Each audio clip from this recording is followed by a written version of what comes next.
장 1절에서 13절 말씀입니다. 민수기 21장 1절에서 13절입니다. 우리 다 같이 자리에서 일어나셔서 하나님의 계시의 말씀을 읽을 때 주의 음성 듣는 은혜가 있기 원합니다.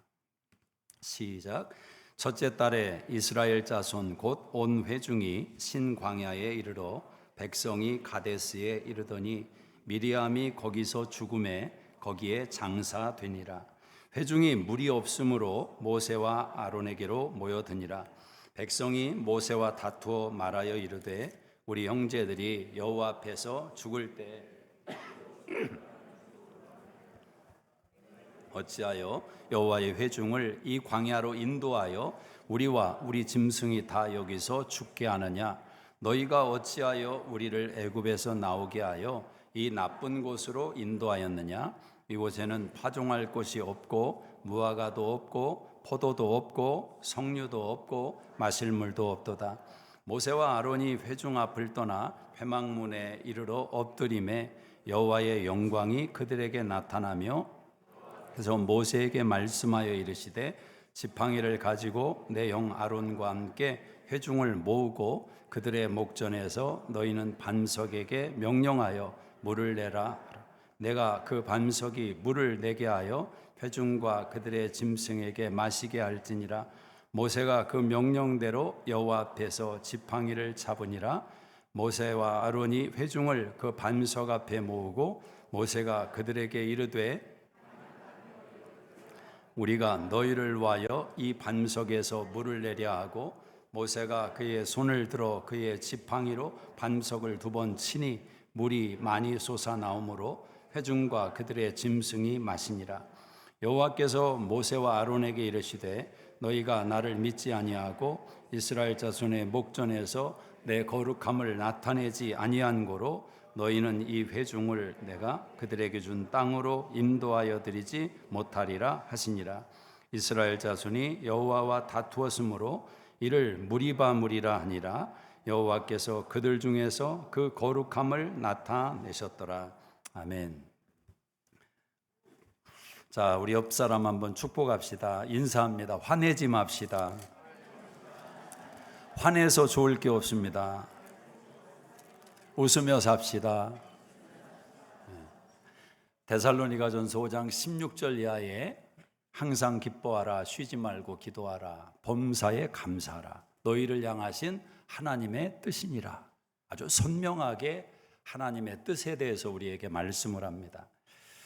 우리 한국인들은 화라는 이 문제가 아주 굉장히 실제적인 문제고 우리나라 사전에만 있는 유명한 화병이라는 것도 그것을 대표하는 것 같습니다.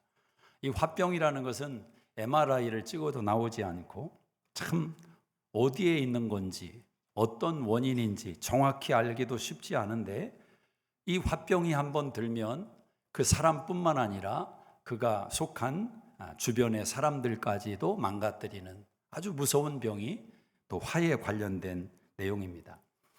어제 신문에 기사가 너무 재미있게 나서 그 내용을 좀 읽어봤습니다. 어떻게 타이틀을 썼냐면 이렇게 타이틀이 나와 있습니다.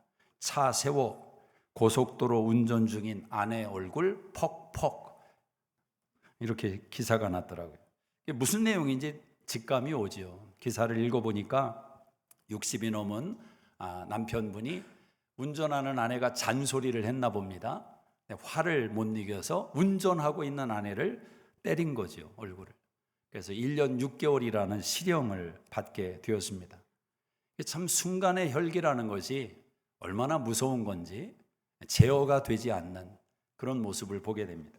에머슨 에거리치라는 박사가 남녀 사이에 일어나는 갈등 속에서, 관계성 속에서 여성과 남성이 좀 차이가 있는 것을 이렇게 묘사를 합니다. 여자분들은 사랑받지 못함의 감정을 느낄 때 그것을 어떻게 표현하냐면 반응이 우는 것이다.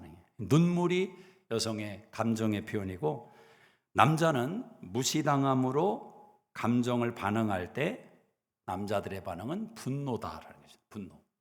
이 자리에 계신 여성분들, 여러분 남편이 분노하게 만드는 비법을 제가 가르쳐 드릴게요. 아주 명쾌합니다. 무시하면 됩니다. 그러면 여러분의 남편이 폭발할 것입니다. 아멘을 하면 큰일 나겠죠. 근데 다 대화 가운데서 남자들은 되게 폭발합니다. 갑자기 멀쩡히 텔레비전 보다가 야! 소리치는 남편은 정신이 이상하지 않고는 거의 없을 겁니다. 처음에는 좋게 대화를 하고 부드럽게 시작을 하다가 자꾸 이렇게 올라가죠. 톤이 올라가고 나중에는 충돌하게 됩니다. 근데 그 충돌하게 하는 트리거가 뭐냐? 무시당하는 느낌의 어떤 용어와 표현을 들었을 때 이 남자들이 폭발한다는 것입니다. 사람들이 언제 화가 납니까? 어떤 면에서 보면 아주 사소한 것에도 우리는 감정이 요동칠 때가 있습니다. 카톡을 보냈는데 상대방이 답장을 안 해요. 그때 여러분 은근히 화나지 않습니까? 이 사람이 나를 무시하나? 근데 뭐 카톡을 보내놓고 하루라도 지나서 보내지 않는 거면 뭐 생각을 여러 가지 해볼 수 있겠지만 10분도 안 지났는데 이 사람이 나 무시하나? 이건 뭔가 자기 자신 안에 문제가 있지 않나 생각을 해봐야 되는 것 아닙니까? 집에 왔는데 아이들이 핸드폰만 쳐다보고 있는 모습, 그걸 보는 순간 화가 나는 거죠. 화가 납니다. 저녁 준비를 하고 있는데 남편이 소파에 누워서 리모컨만 돌리고 있는 모습을 볼 때 화가 나는 것입니다. 아무 말도 안 했어요. 근데 화가 나요. 근데 이렇게 다양한 우리의 마음에 화를 불러일으키는 상황과 조건이 있지만 화의 문제를 파고 들어가 보면 거기에는 기대라는 문제가 원인이 있다라는 것입니다. 여러분이 왜 화를 내는지 원인을 아셔야 됩니다. 기대했기 때문에 화가 나는 것입니다. 기대했기 때문에. 기대가 크면 클수록 화가 더 클 수밖에 없습니다. 기대하지 않으면 화가 안 납니다. 저는 23년 결혼 생활하는데 한 번도 안 싸웠습니다. 안 싸워봤어요. 화가 안 나요. 왜? 기대를 안 하니까. 기대를 안 해요. 자, 이런 말을 하면 목사님 어떻게 사람이 기대하지 않고 삽니까? 그게 말이 됩니까? 그런 반응이 있을 수도 있습니다. 근데 여러분, 기대라는 것이 그렇습니다. 기대하는 내가 상황을 컨트롤할 수가 없다는 것을 아셔야 됩니다. 기대하는 나는 내가 기대하는 상대에 의해서 내 마음이 결정되는 것입니다. 그러니까 이 기대가 얼마나 연약한 거예요. 내 마음대로 조절할 수 있다면 괜찮지만 기대 자체가 상대방에 의해서 결정된다면 우리는 이미 갈등을 예고하고 기대하고 있는 것입니다. 기대 자체는 옳고 그름의 문제는 아니죠. 그러나 그 기대 속에서 우리가 분노의 마음으로 치닫게 되는 약함이 있다는 겁니다. 우리는 한번 이런 생각을 던져봐야 됩니다. 내가 기대하는 것이 과한 것은 아닌가? 상대방에게 내가 기대하고 있는 것이 과한 것은 아닌가? 한번 질문해 봐야 됩니다. 또 반대로 상대방이 내 기대를 맞추기에 아직 실력이 부족한 것은 아닌가? 이 두 가지를 한번 동시에 생각해 봐야 됩니다. 그럼 어떤 은혜가 있느냐? 전자에 의해서는 나를 바꿀 수 있는 기회를 얻는 겁니다. 내가 좀 과하구나. 내가 너무 많은 걸 기대하고 있구나. 나를 바꾸는 거죠. 후자에 대해서는 어떻습니까? 좀 언짢을 수는 있지요. 상대방의 실력이 부족하니까. 그러나 분노하지는 않습니다. 이해할 수 있는 거죠. 기대는 사랑으로 덮는 것입니다. 기대하지 않으며 살 수는 없겠지만 그 기대를 사랑으로 덮을 때 기대가 안전해지는 것입니다. 사랑이 무엇입니까? 사랑은 기다리는 것입니다. 그러므로 분노를 잠재울 수 있는 기대 위에 사랑이 있어야 된다. 오늘 여러분이 아시는 본문의 이야기는 모세가 혈기를 한 번 내므로 그의 인생에 가장 마음 아픈 결과를 경험한 사건을 보여줍니다. 모세는 단 한 번의 혈기의 결과로 가나안 땅에 들어가지를 못하게 되었습니다. 40년 동안 함께 울고 웃고 그 어려운 광야길을 인내하며 40년을 버텼습니다. 가나안을 생각하면서. 근데 그 가나안 목전에서 모세 너는 못 들어간다. 하나님의 거절을 받았단 말입니다. 여러분, 이 거절이 얼마나 냉정합니까? 그렇죠?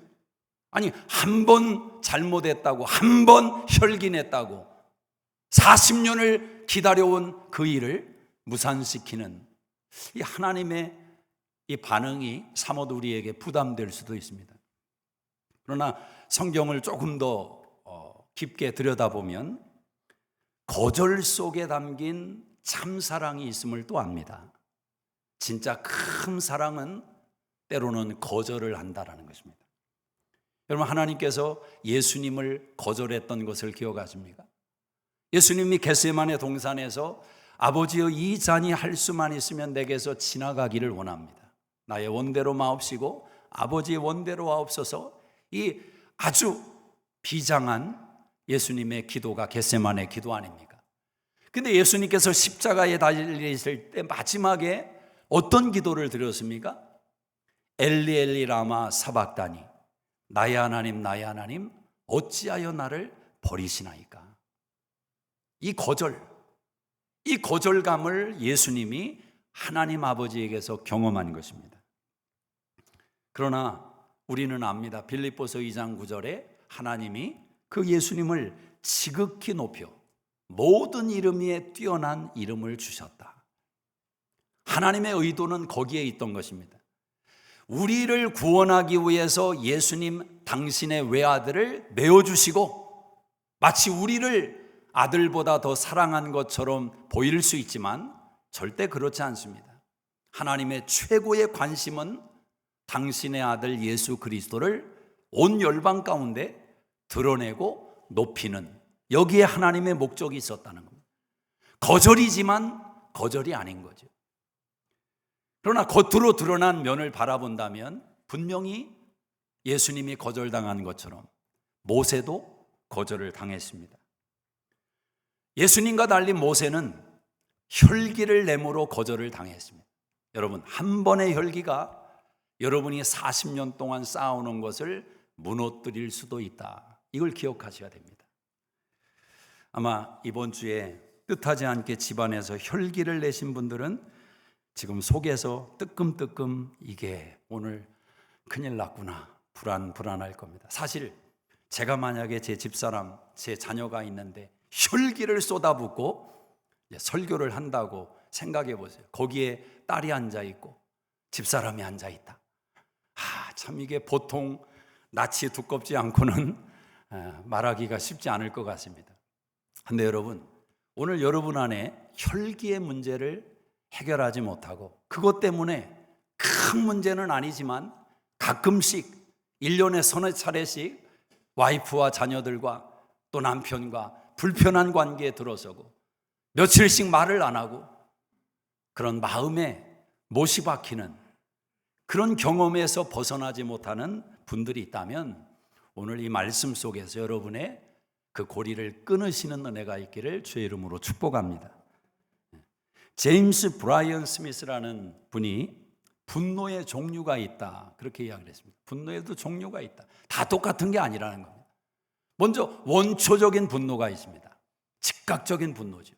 내가 상황 속에서 예상치 못한 상황이 벌어질 때 나도 모르게 나오는 혈기. 식당에서 음식을 기다리고 있는데 갑자기 직원이 실수로 국물을 쏟는다든지 물을 여러분 옷에 쏟는다든지, 그때 갑자기 벌어지는 일 아니에요? 어떻게 반응하시면 에이씨, 왜 저만 한 것처럼 표정이 그렇습니까? 즉각적인 반응이죠. 나도 모르게 나오는. 운전을 하고 가는데 갑자기 옆차가 쑥 끼어들 때 나도 모르게 18이 나오는, 여러분 그런 거 없습니까? 자, 이게 즉각적인 분노라는 것입니다. 두 번째는 생각하고 분노하는 거예요. 그때는 괜찮았어요. 그 상황 속에서는 아무렇지도 않았는데 집에 가서 생각해 보니까 화가 나기를 시작합니다. 전화기를 듭니다. 따집니다. 싸웁니다. 생각하고 화가 나는, 설거지하다가 갑자기 화가 나요. 생각하니까. 아마 그런 경험들이 한두 번은 있을 겁니다. 오늘 모세가 모세가 낸 화, 이 분노는 어디에서 나온 것인가? 모세도 화를 냈습니다. 그 온유함이 지면의 모든 사람보다 승하다고 하나님께 인정받은 모세도 이 한 번의 혈기로 자기 인생을 망가뜨렸습니다. 그 분노의 원인이 무엇인가? 우리 한번 1절을 같이 읽어보겠습니다. 1절 시작. 광야에 이르러 백성이 가데스에 이르더니 미리암이 거기서 죽음에 거기에 장사되니라. 회중이 물이 없으므로 모세와 아론에게로 모여드니라. 백성이 모세와 다투어 말하여 이르되 우리 형제들이 여호와 앞에서 죽을 때 우리도 죽었더라면 좋을 뻔하였도다. 자, 모세가 혈기를 낸 배경을 보면 그의 누이 미리암이 죽었습니다. 모세에게 누이 미리암은 그냥 누이가 아닙니다. 엄마와 같은 존재입니다. 그가 어렸을 때 이집트의 바로 왕의 복종 아래에서 모세는 죽을 수밖에 없는 운명으로 태어났습니다.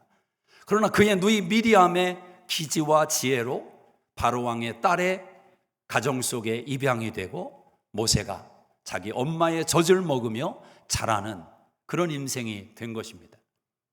모세의 누이 미리암은 지혜가 있는 여인이었습니다. 미디안 광야 40년을 잊혀진 자로 지내다가 돌아왔을 때 당연히 그의 부모, 그의 어머니는 돌아가신 것 같습니다. 그리고 모세는 누이 미리암을 아마도 그의 마음속에 엄마와 같은 존재로 여기며 살았을 것이다. 우리가 충분히 가늠할 수 있습니다. 자, 그 누이가 죽었어요. 그 상처와 아픔이 아직 씻겨 가기 전입니다. 그 어둠의 그림자가 모세의 마음속에서 다 거치기도 전에 사람들이 몰려들기를 시작하더니 모세에게 원망하기를 시작하는 겁니다. 이 타이밍이 참 그렇죠. 내 마음에 여력이 없을 때, 내 마음이 힘들고 공간이 부족할 때 갑자기 듣게 되는 말, 여기에 사람이 취약한 겁니다. 여러분, 혈기와 분노의 면역력을 가지고 있는 사람은 없습니다.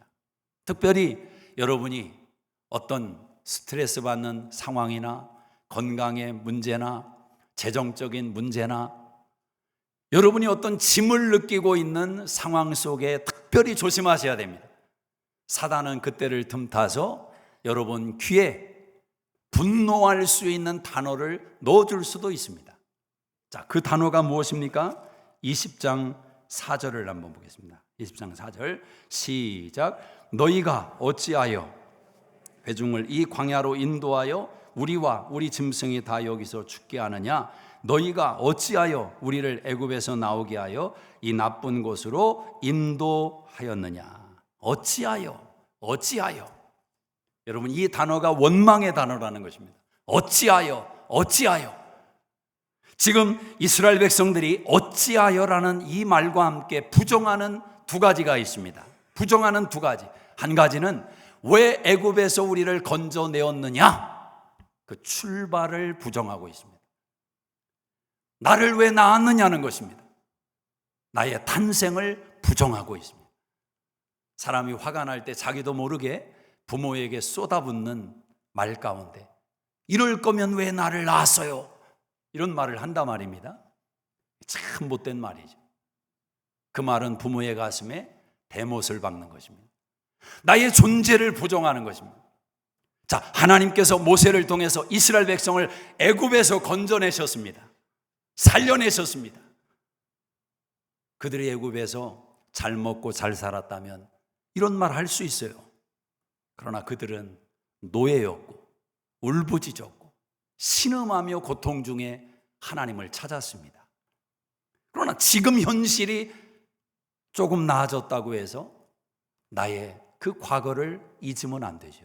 그럼 이스라엘 백성들은 출발을 부정합니다. 또 두 번째는 지금의 자리를 부정하고 있는 겁니다.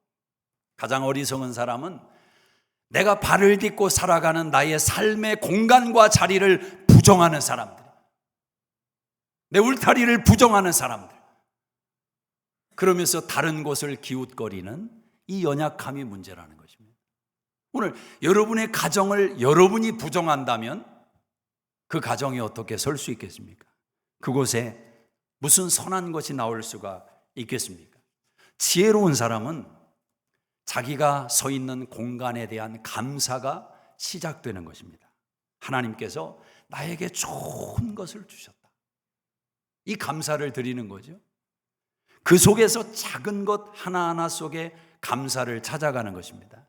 여러분, 삶이 원망과 불평으로 가득 차기 시작할 때 감사를 시작하셔야 됩니다. 감사가 그 문제를 해결하는 키가 됩니다. 감사거리를 찾아보세요. 야, 내가 어떻게 이런 차를 몰면서 살아가느냐. 아니, 미국에 와서 여러분 좋은 차 많이 모시잖아요. 한국에 있었으면 BMW, 감히 그런 분, 뭐 안 그러신 분들도 있겠지만, 저는 제가 타는 차를 생각할 때 호강한다고 생각합니다. 여러분은 어떠십니까? 한국에 있을 때 이거 뭐예요? 핸들도 자동이 아닌 그 밴을 몬 적이 있는데, 처음에는 이거 돌리는 게 얼마나 힘들었는지요. 근데 나중에 그것도 타다 보니까 그 한 손으로도 이게 될 때가 있고, 사람이 그래요. 항상 하나님은 더 좋은 곳으로, 더 좋은 곳으로, 더 좋은 곳으로. 그러니까 생각할 때마다 감사한 거예요. 저는 코스코에 장을 보러 갔을 때 그 감동을 잊지 못합니다. 꽉 채워가지고 나오는데 얼마나 좋았는지. 우리가 감사를 회복하자는 것입니다. 감사를. 여러분에게 얼마나 소중한 자녀를 주셨어요. 쳐다보기에도 아까운 그 아들과 딸을 하나님이 주셨어요. 그렇지 않습니까? 우리가 어떻게 이런 아들을, 이런 딸을 얻게 되었는가? 내가 어쩌다가 이렇게 좋은 남편을 얻게 되었는가? 표정들이 감사해 보셨어요? 감사하면 자꾸 눈이 그렇게 바뀌는 겁니다. 하나님의 원리가 그렇습니다. 오늘 큐티 이번 주 본문 가운데 유다의 백성들에게 예레미야가 그렇게 말합니다. 하나님의 음성이죠. 눈이 있어도 보지 못하고 귀가 있어도 듣지 못하는도다. 눈은 볼 것을 봐야 눈이고 귀는 들을 것을 들어야 귀인 것입니다. 바르게 보고 바르게 들어라. 결국 우리의 마음의 문제라는 것입니다. 사랑하는 여러분, 어찌하여 이 단어가 어떻게로 바뀌어야 됩니다. 어떻게 내가 이런 삶을 산단 말인가? 어떻게 이런 좋은 집에? 그 은혜가 있기를 주의 이름으로 축복합니다. 자, 원망을 쏟아내는 단어 속에 어찌하여라는 말이 있고, 두 번째는 이것입니다. 5절을 다시 한번 읽어봅시다. 5절 시작. 너희가 어찌하여 우리를 애굽에서 나오게 하여 이 나쁜 곳으로 인도하였느냐? 이곳에는 파종할 곳이 없고 무화과도 없고 포도도 없고 석류도 없고 마실 물도 없도다. 두 번째 단어는 이것입니다. 없고. 원래 이들이 원망했던 내용은 딱 한 가지입니다. 뭐 때문에 원망했습니까? 마실 물이 없다. 근데 없다라는 것이 출발을 하면 여러분, 이 부정적인 감정은 그 하나 속에서 머물지 않습니다. 다른 것을 향해서 번져가는 겁니다. 비교하기를 시작하는 겁니다. 왜 나는 이게 없지? 왜 우리는 이게 없지? 계속 없는 것을 찾습니다. 언제 이스라엘 백성들이 애굽에서 무화과를 먹었으며, 그들이 언제 애굽에서 포도를 먹었으며 석류를 먹었으며, 그들이 언제 그런 여유와 삶을 누렸습니까? 근데 물이 없다는 원망에서 시작된 이 없음에 대한 불평이 번져가는 것입니다. 왜 있는 것은 안 보일까? 왜 내가 누리고 있는 것은 안 보일까? 오늘 여러분의 삶에는 있는 것이 많이 보입니까? 없는 것이 많이 보입니까? 이게 참 중요한 것입니다. 내 눈에는 있는 것이 많이 보이는가? 없는 것이 많이 보이는가? 없고 살아가십니까? 있고 살아가십니까? 옷장에 문을 열어보고 나서 입을 옷이 하나도 없네. 거기 걸려있는 옷은 다 뭡니까? 냉장고를 열어보고서 하는 말이 먹을 게 하나도 없네. 우리는 뷔페 식당에 가서도 먹을 게 없다는 생각을 가질 때가 있습니다.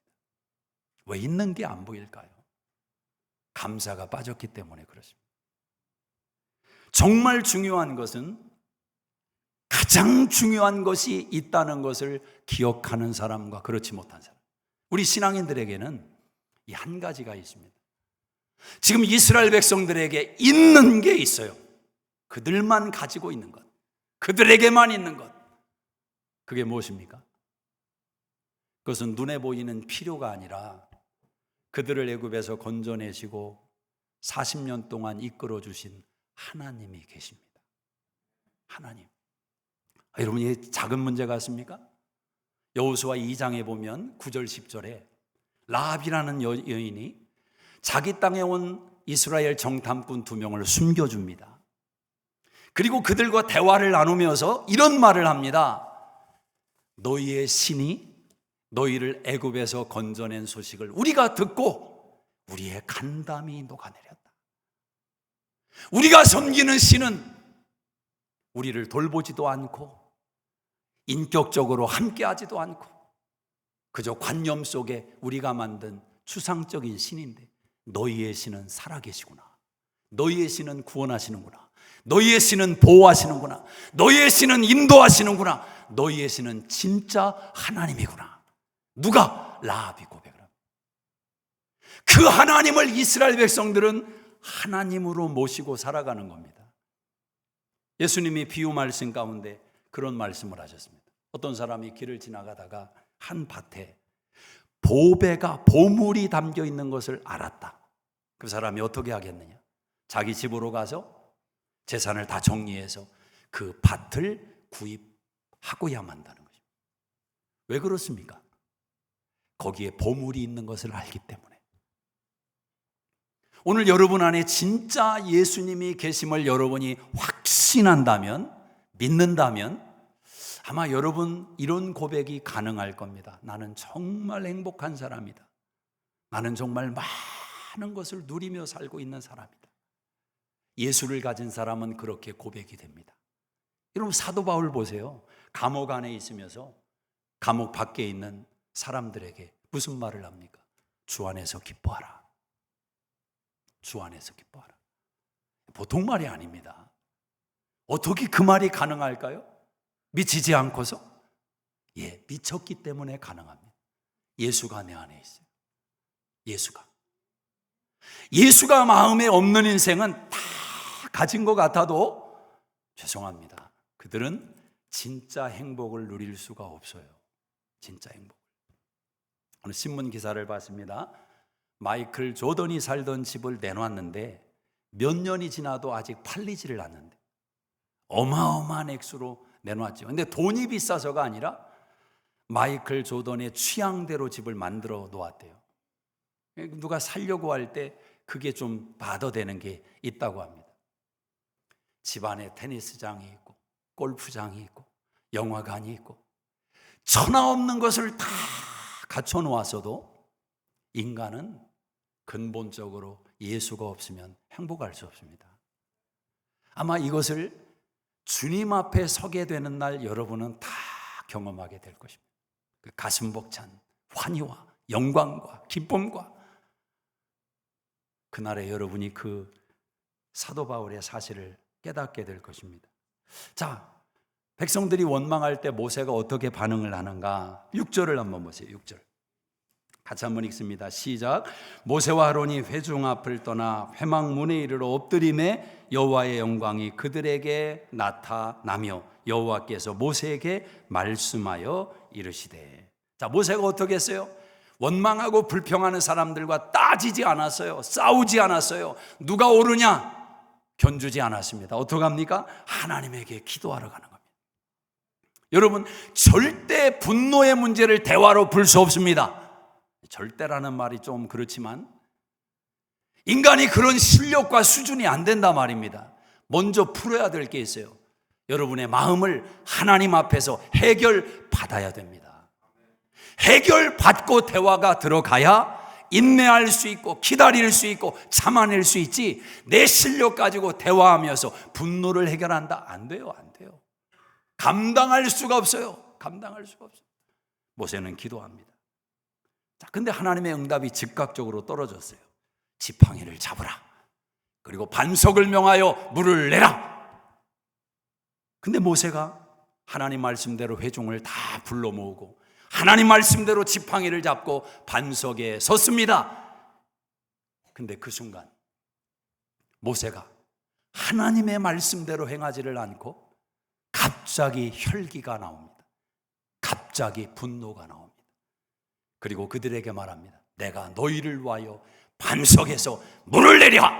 팡! 팡! 반석을 내리쳐버렸어요. 하나님께서 이렇게 말씀하십니다. 12절을 읽어보세요. 시작.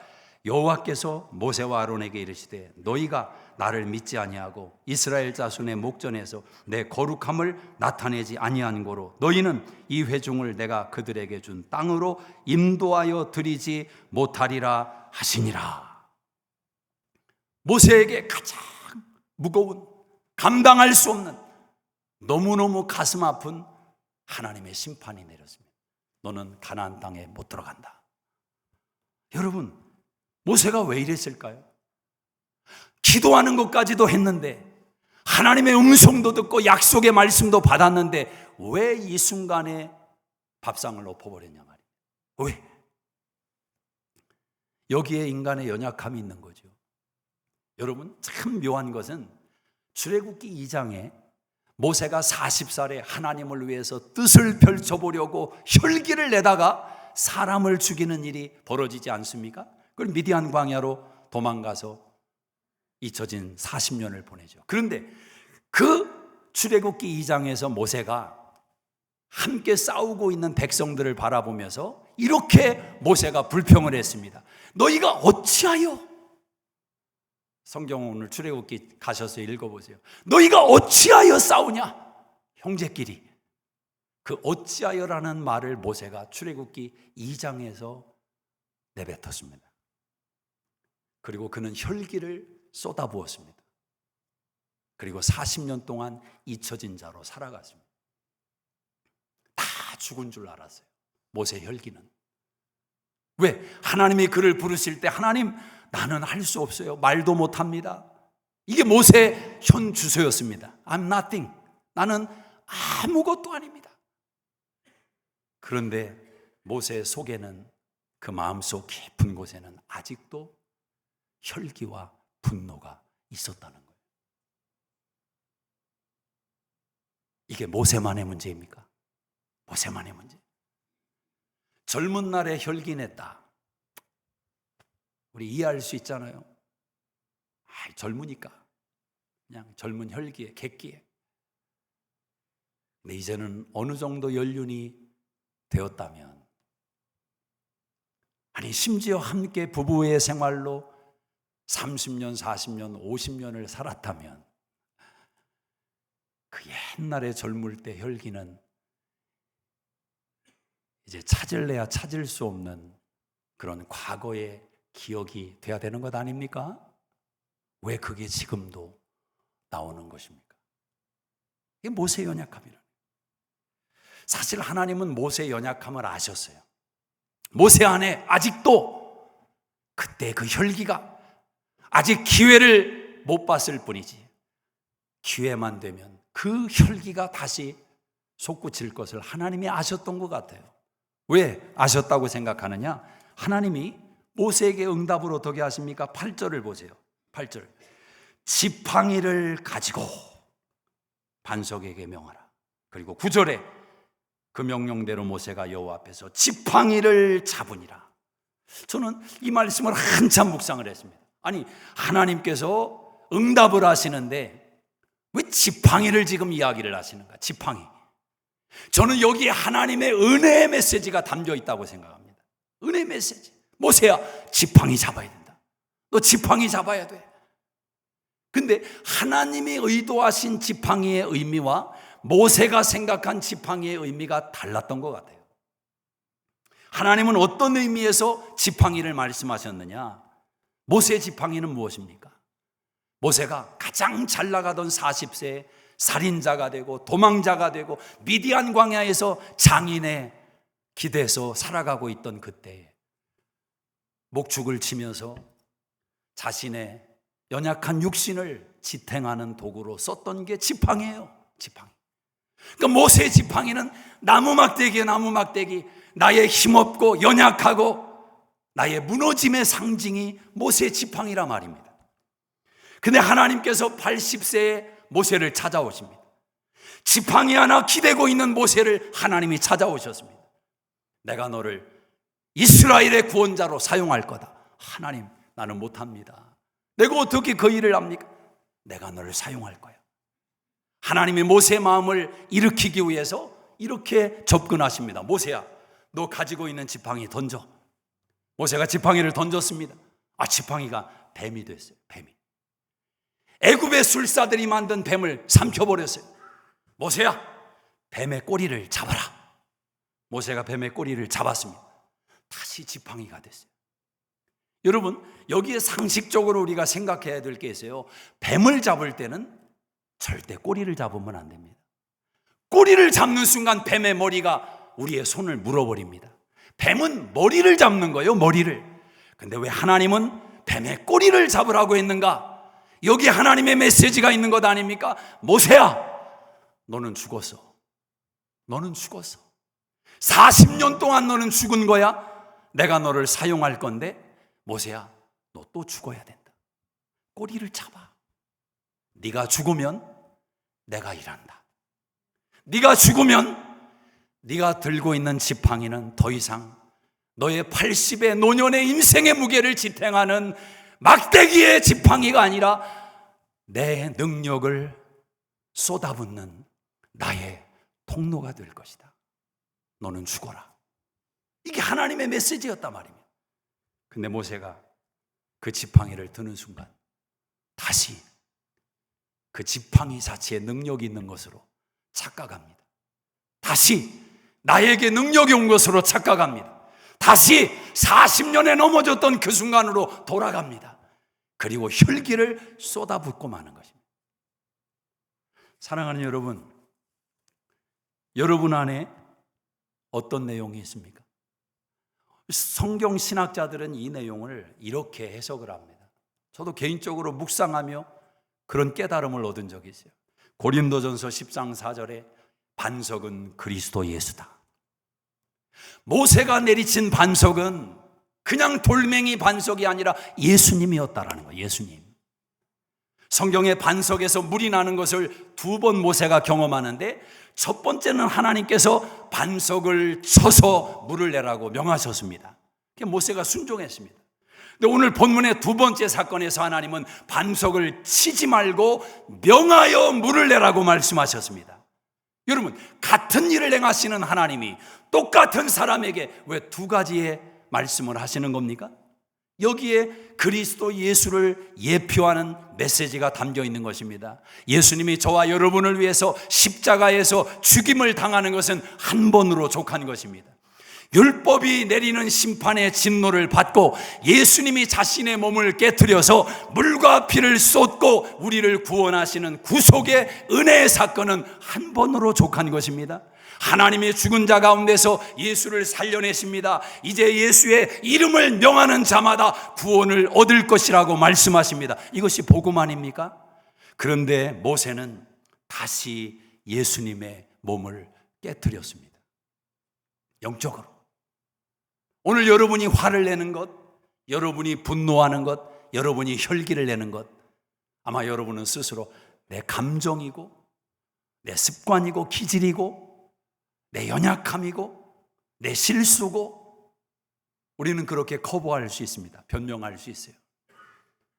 그러나 영적으로 들어가 보면 우리가 분노하며 혈기를 내는 것은 예수님을 다시 십자가에 못 박는 행위와 같습니다.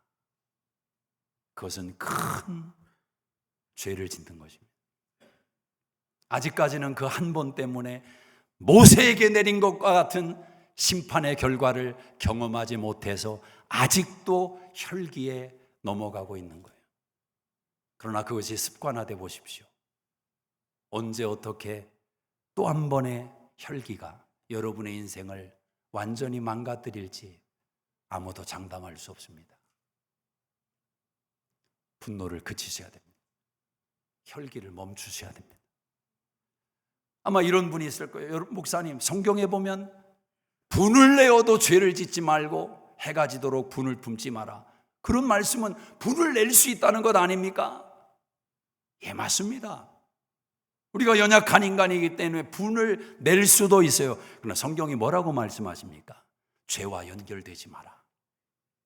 자녀를 징계할 때 때로는 분노를 낼 때가 있어요. 분을 내지 않으면서 자녀를 어떻게 징계합니까? 자녀를 때리는데 웃으면서 때릴 수 있어요? 야, 아빠가 너무 기쁘다. 너를 오늘 때리게 돼서. 그런 징계 있습니까? 화가 나지요. 분이 납니다. 그러나 여러분, 그 속에는 사랑이 위에 있잖아요. 사랑이. 아파하는 사랑이. 기다리는 사랑이. 죄와 연결되지 않잖아요. 성경을 한 마리 들여다봐도 자녀를 징계하라는 말은 있는데 와이프를 징계하라, 남편을 징계하라, 이런 말은 없더라고요. 무슨 말이냐? 부부 사이에는 안 싸우고 살아야 된다는 거예요. 안 싸우고. 여러분의 실력 없음을 인정하십시오. 사실 분노를 내는 것, 화를 내는 것은 이런 생각이 있을 거예요. 나의 명성과 내 이름에 흠을 가했다. 이 상황을 주도하려는 주도권을 빼앗겼다. 내가 주인 되는데 주인됨의 자리를 잃어버리고 있다. 그 속에는 교만이 담겨 있는 것입니다. 분노는 주님의 작품이 아닙니다. 예수님은 십자가의 희생과 사랑으로 그 분노를 자신이 몸에 받으셨습니다. 예수님이 없는 지팡이는 나무 막대기일 뿐입니다. 십자가를 통과한 지팡이가 십자가의 지팡이가 되는 것입니다. 여러분에게 화를 내고 분노하는 사람이 있다면 한번 또 이런 생각도 해보십시오. 우리 자신도 생각해야 되지만 내가 이 분을 내는 게 정당한가? 내가 분을 낼 자격이 있는가? 자신의 분을 하나님 앞에서 점검하는 것도 중요하지만 저 사람이 나한테 화를 내는 거 보니까 기대가 있구나. 기대가 있구나. 물어보십시오. 당신은 내가 어떻게 해주기를 원하는데? 물론 그 사람들이 원하는 대로 다 맞춰줄 수는 없을 거예요. 그러나 적어도 상대방이 원하는 것을 이해할 수는 있게 될 것입니다. 분노가 여러분 인생에 세워주는 선물은 하나도 없습니다. 성경은 마귀에게 틈을 주지 말라고 경고합니다. 여러분 가정이 마귀의 놀이터가 되기를 원하십니까? 얼마든지 그렇게 만들 수 있는 선택이 여러분에게 있습니다. 화를 내십시오. 분을 내십시오. 그럼 여러분의 가정은 마귀의 놀이터가 될 것입니다.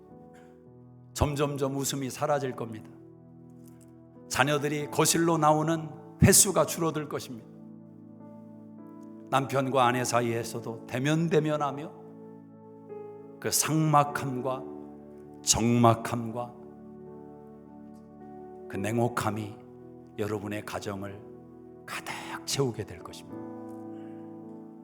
정말 그런 가정을 원하십니까? 정말 그런 인생을 원하십니까?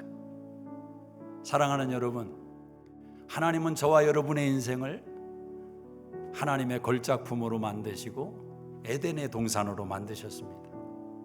웃음꽃이 만발하고 감사와 찬양이 넘쳐나고 서로가 서로를 아껴주고 이해하고 사랑하고,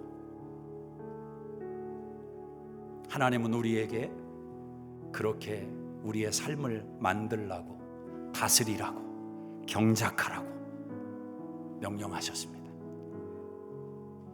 십자가의 지팡이를 놓지 마십시오.